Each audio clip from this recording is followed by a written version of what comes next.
यह love story मेरी भाभी की है जो आगरा में रहती थी। शादी के बाद जब मैं उनसे पहली बार मिला तभी घुल मिल गया।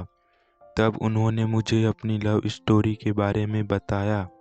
मेरी भाभी का नाम तान्या है। यह 2018 की बात है जब वह गांव में रहती थी। घर पर नौ देवी पूजा हो रही थी। उस समय एक लड़का वहां आया और तभी भाभी के जस्ट सामने बैठ गया और उन्हें देखने लगा।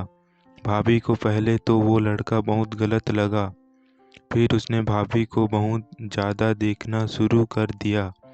तान्या भाभी को बहुत प्रॉब्लम होने लगी और उसे मन बहुत अनाप शनाप बोलती थी।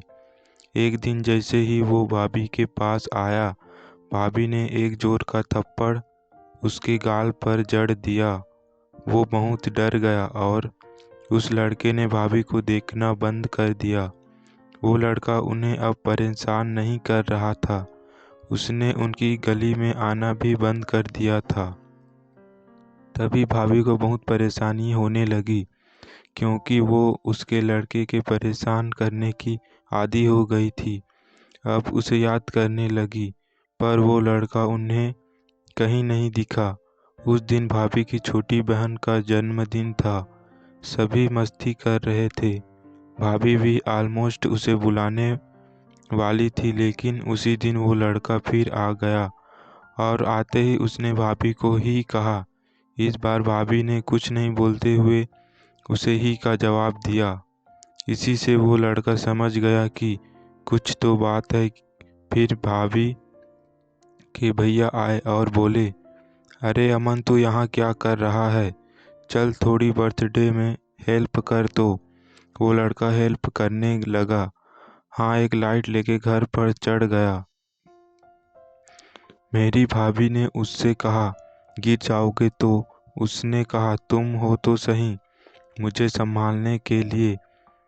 तान्या भाभी ने स्माइल की, वो भी स्माइल करने लगा। फिर बर्थडे सेलिब्रेट हुआ। सभी पार्टी में एंजॉय करने लगे। तभी वो लड़का आया और बोले, तान्या, मैं तुमसे कुछ कहना चाहता हूँ। तो भाभी ने बोली, कहो तो। उसने कहा, क्या तुम मेरा टाइम पास बनोगी? तो भाभी ने कहा, क्या कह रहे हो? तो वो लड़का पहले डरने लगा और उसने बोल दिया, आई लव यू तान्या, मैं तुमसे बहुत प्यार करता हूँ, तुम मेरी ज़रूरत हो। भाभी तो पहले से ही उससे प्यार करती थी, लेकिन फिर भी बोल दिया, सोच कर बताऊंगी, तुम अपना फ़ोन नंबर दे दो। और 2 दिन बाद भाभी ने बोल दिया, आई लव यू। तो अमन और लव स्टोरी शुरू हो गई।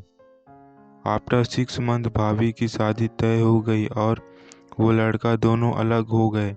इसी गम में भाभी ने अपने हाथ पर उसका नाम चाकू से लिख डाला और यह सुनते ही उस लड़के ने भी हाँ नाम डाल दिया।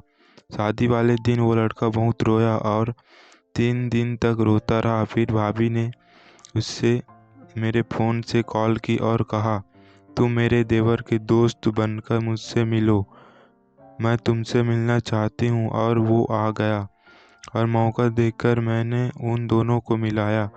वो लड़का दोनों मिलते ही बहुत रोए और जो भी मन की बातें थी सभी शेयर की। आखिर में लव द एंड करने जा रहे थे। फिर मैंने कहा, जस्ट स्टॉप, मैं किसी को नहीं बताऊंगा, तुम अपना प्यार रेगुलर रखो। और आज भी वो एक दूसरे से मिलते हैं और किसी को पता भी नहीं है।